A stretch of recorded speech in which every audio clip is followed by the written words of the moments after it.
We got Pascal Siakam traded to the Pacers. Shout out to Chris Moore. The Toronto Raptors are getting busy with the trades. They're going to send Pascal Siakam. So they got rid of OG. They got rid of Kyle Lowry. They got rid of Van Vliet. Well, they didn't get rid of him. They let him walk in free agency. Cause, Houston gave him all that money. Then Baca's gone. Kawhi's gone. Dang, that 2019 championship team is gone. To the Indiana Pacers. They only got Scatty. They're going to build around Scatty. Bruce Brown and Jordan Nwora. The Pacers are also going to be sending 3 first-round picks, 2 in 2024 and 1 No in wonder why you got, what they do? They said 3 first-round picks. Ain't no second-round picks. It's 3 first-rounders. That's 2020. I would have gave 2 and 1 second round. I would have gave you 2 first-rounders and 1 second-round pick. 3 first-rounders kind of crazy to me. This is a great trade for the Pacers. You've seen how they've been playing this season. Halliburton turning into he got a number 2 now. He got a number 2 option. Superstar. They were in the in-season tournament final game. Bacon and Siakam. And they've got a squad over there. You add in Siakam, it looks very interesting. Raptors looks like they're going into rebuilding mode. They kind of acted like they didn't want to rebuild because the last trade made a little bit of sense. OG for Barrett, right? You kind of swap those players and then you add another one you get quickly. But now sending Siakam for Bruce Brown, that doesn't really make a lot of sense, especially because they already got players at that position. You're getting rid of a front court player. You're just kind of messing up the balance of the team with this trade. So it's almost like they're saying, hey, let's rebuild. We're going to have some first round picks. It's not a full-on rebuild because they still have young players. They still got Scotty Barnes. They got Quickly. They got Barrett. They still have a young team. That's what they're doing. They're just rebuilding around Scotty. That's the same thing I think the Hawks are trying to do. They're just trying to rebuild around Trey. So it's interesting. Will it work out for the Raptors? Maybe. Their roster is okay, but the Pacers have really elevated because they didn't have to part ways with Miles Turner. Oh, yes, so now you got Siakam and Turner? Front court action? Woo! You got Halliburton passing, doing all he's doing, hitting the threes. Hey, the Pacers look kind of fun. So we got to hear from Raptors fans and Pacers fans. What are you thinking about this trade? It looks like the Pacers won the trade, but maybe the Raptors are up to something. With the other trade for OG's really working out for the Knicks so far. He's fitting in well. But Barrett and Quickly are doing good too. So maybe we need some time to see how it all plays out. But let me know what you think in the comments section. Brown, Jordan Nwora, and 3 first-round picks to the Toronto Raptors. That's what sources told our Adrian Wojnarowski. So, Woj, how did this deal get done here? A lot of negotiation, a lot of different trade and package scenarios between Toronto and Indiana. Siakam is going to be a free agent this summer. He had leverage in these trade talks because nobody wanted to trade for Pascal Siakam without having some confidence that he would re-sign with them. And Indiana has that confidence. Tyrese Halliburton, his relationship with Pascal Siakam, they talked.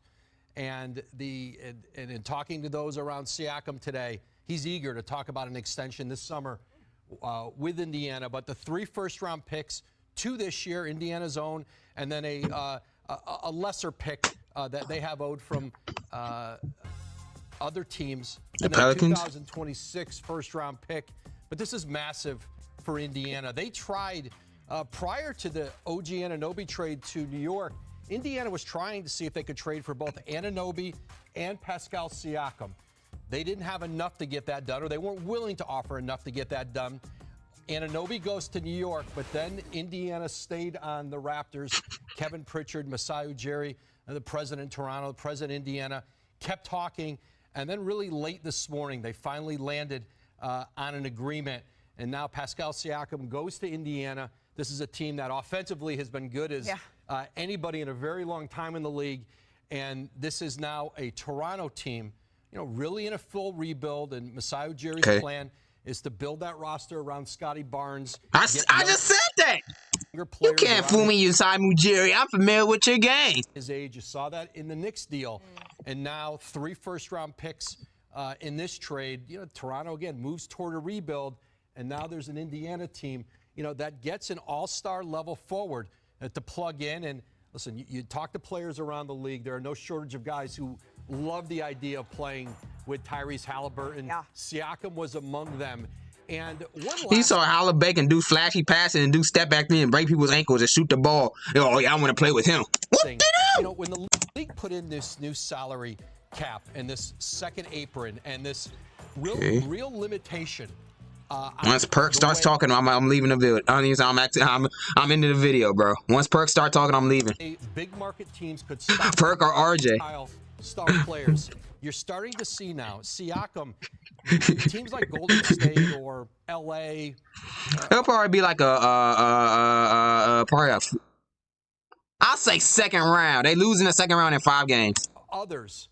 It is hard. I get them past the first round in 7. The league's Austin goal Rivers was to start spreading that talent around, and that's part of the reason now Pascal Siakam lands with the Indiana Pacers. And now we see Tyrese Halliburton and Pascal Siakam team up on an Indiana team that went all the way to the finals of the in-season tournament in 2023. Michael Wilbon, we know that Pascal Siakam. All right. Is Woj going to talk again? Sorry, Austin. Sorry, Michael. I just want to hear what Woj has to say. He's the one who reported the news. You got to listen to him.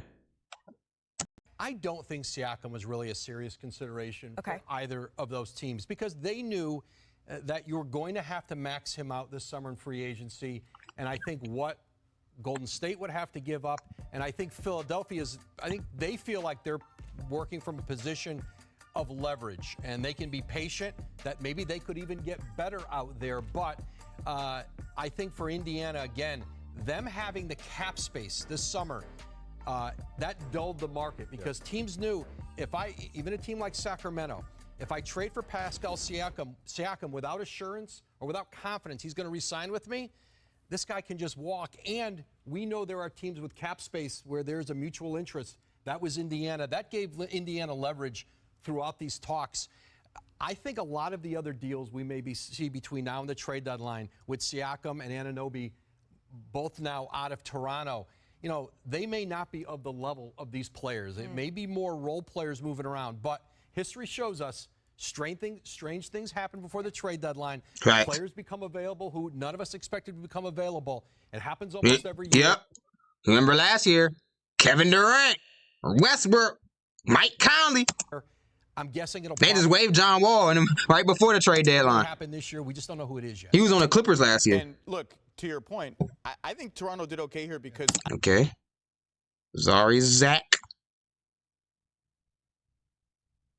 All right, like I said, the Pacers going to be a second round exit. They don't lose in the second round in 5 games. That doesn't move the needle. Moves the needle, but not, you know what I'm saying? But it doesn't at the same time. What